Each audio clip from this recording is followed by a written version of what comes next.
300 days. 1,000 lives consumed every single day. This is the Battle of Verdun, the longest battle in human history, and the one that nearly bled an entire nation to death.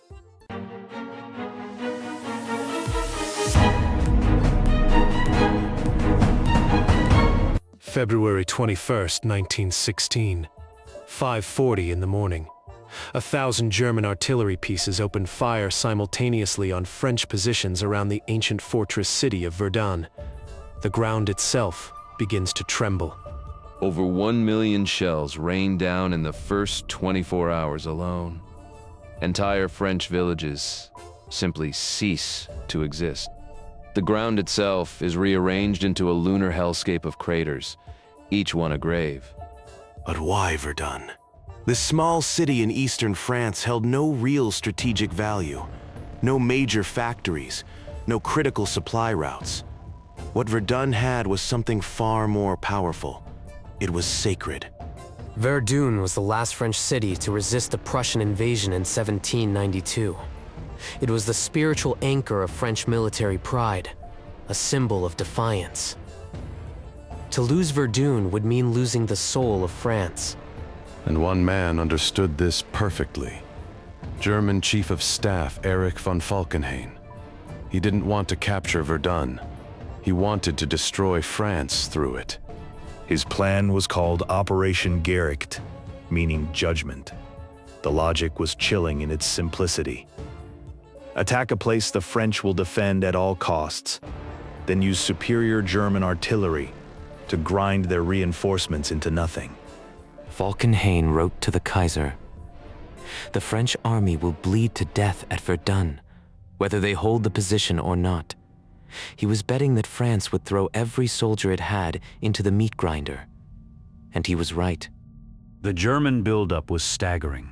10 new railway lines built in weeks, 24 stations, 1,220 guns lined up along an 8-mile front, 1 artillery piece every 12 yards, 2.5 million shells stockpiled, 140,000 soldiers in position. And France was completely unprepared. The ring of forts surrounding Verdun, 19 major fortresses and 20 smaller strongpoints, had been systematically stripped of weapons and men after Belgium's forts were destroyed early in the war. Fort Douaumont, the crown jewel of the Verdun defenses, called the most powerful fort in Europe, had been reduced from a garrison of 500 men to just 56 middle-aged reservists. Its heavy guns were gone, its turrets deactivated. It was a paper tiger. Then came the most absurd moment of the entire battle. On February 25th, just 4 days after the bombardment began, a small German patrol led by Sergeant Kunze stumbled into Fort Douaumont through an unguarded opening. Nobody was watching. The most powerful fortress in Europe, taken without firing a single shot. The 56 terrified French reservists simply surrendered. All of France was in shock, a national humiliation. The French High Command was in chaos. Commanders were sacked. But one man would change everything. General Philippe Pétain, a soldier's soldier who actually understood what his men were going through. Pétain's first act was to issue the order that would define the battle. Ils ne passeront pas. They shall not pass. Every French soldier now had a cause, not a strategy, but a creed. Pétain made 2 crucial decisions that saved Verdun. First, he built the Voie Sacrée, the sacred way. A single narrow road, 72 kilometers long, that became the only lifeline connecting Verdun to the rest of France. This road was Verdun's artery. 12,000 trucks per day. 1 vehicle every 14 seconds, day and night, for months on end.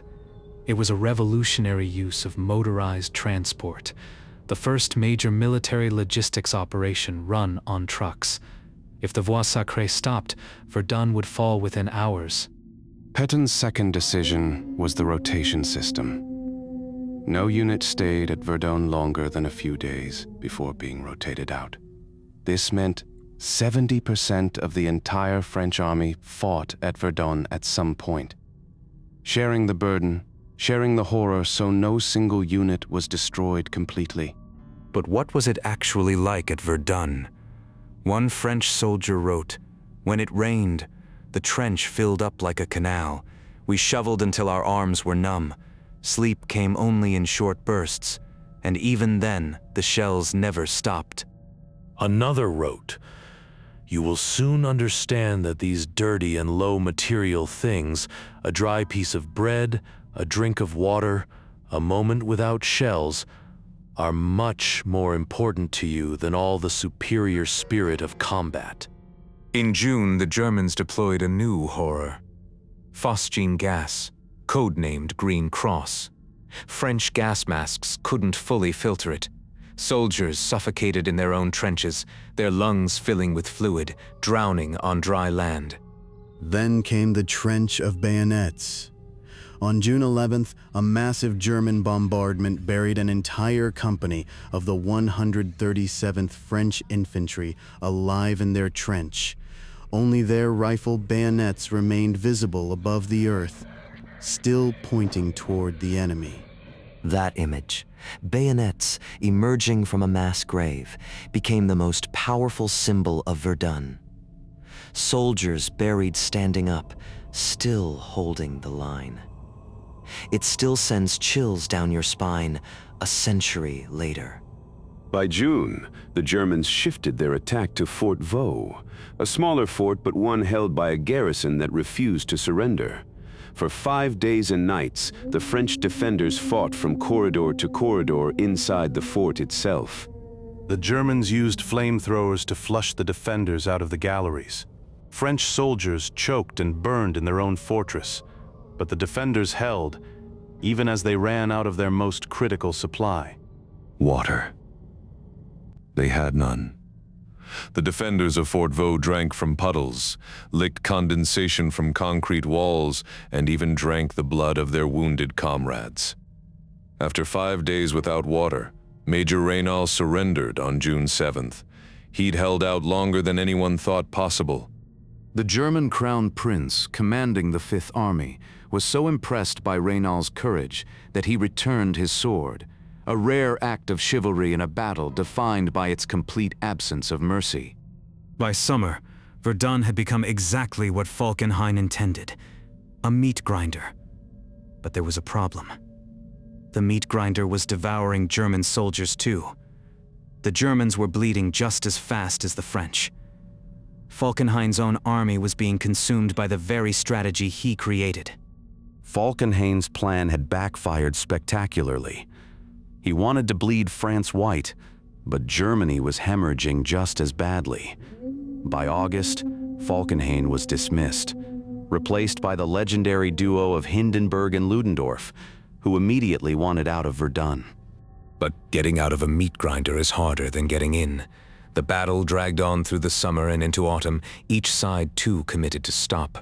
Soldiers on both sides were now asking the same question: what are we even dying for? One French veteran wrote, "I left with 34 men. Several were half mad, not replying when spoken to, just staring. They never spoke again." Shell shock at Verdun was so widespread that the French military executed some soldiers for cowardice, men whose minds had simply shattered under the bombardment. Then came the turning point. In October, the French launched a massive counter-offensive. French Marines and colonial infantry stormed the slopes leading to Fort Douaumont, supported by a rolling barrage of artillery. On October 24th, Fort Douaumont was recaptured. The Germans had partly evacuated, but the French still took over 6,000 prisoners. The symbolic heart of Verdun was French again. 8 months of German occupation was over. Fort Vaux fell back into French hands in November. The Germans abandoned it without a fight this time, and in the final 3 days of the battle, the French captured 11,000 more German soldiers. The tide had turned completely. On December 18th, 1916, The battle finally ended, 302 days after it began. The longest battle of the First World War was over, but the scars would last a century. The final toll defies comprehension. French casualties, 337,000, including 162,000 dead. German casualties, 337,000, including 100,000 dead. A combined 714,000 casualties, nearly equal losses on both sides. The symmetry is the horror.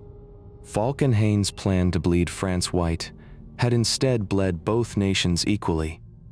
He created not a victory, but a mutual catastrophe, what historians now call the most senseless waste of human life in modern military history. The attacker and defender suffered identically. Verdun changed everything. It shattered the romantic myth of glorious war. It proved that attrition warfare destroys the attacker as surely as the defender. And it forged a French national trauma that would shape the country for generations to come. One veteran of Verdun wrote, "At Verdun, you died without knowing why." In the end, that may be the most honest summary of the entire battle. There was no grand strategy that worked, no decisive victory, just 300 days of mutual destruction and a generation that never came home. If this story moved you, hit subscribe for more history that textbooks leave out. And tell us in the comments, which battle from history do you think was even more devastating?